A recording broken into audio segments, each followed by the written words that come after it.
運動倒す運動のお腹いきましょう。お腹はですね、骨盤と腰椎5個を分けていきます。腰椎の5番から隅地のところまでは一直線で、丹田さんですね、腰骨の真ん中を止めてまっすぐにして、そこから上半身を倒しております。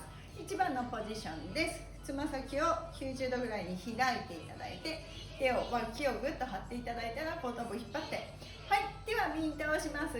キュッ、ここ伸ばしております。はい、センターから左側キュッ、両脇伸ばしてます。両脇に割り箸さんが、長い割り箸さんがここをぐっと刺さっているようなイメージで倒していきます。はい、悪い例いってみましょう。悪い例は、はい、腰と肩が近づきましたね。ここシワが寄っております。ではなくてですね、肩がちょっと腰よりも外に出ていくポジションに行きます。はい、こんな感じ。はい、では後頭部引っ張って右から右に1、真ん中、左に2、真ん中、右に1、腰の位置を止めております。真ん中、左に2。いいですよ。できましたでしょうか。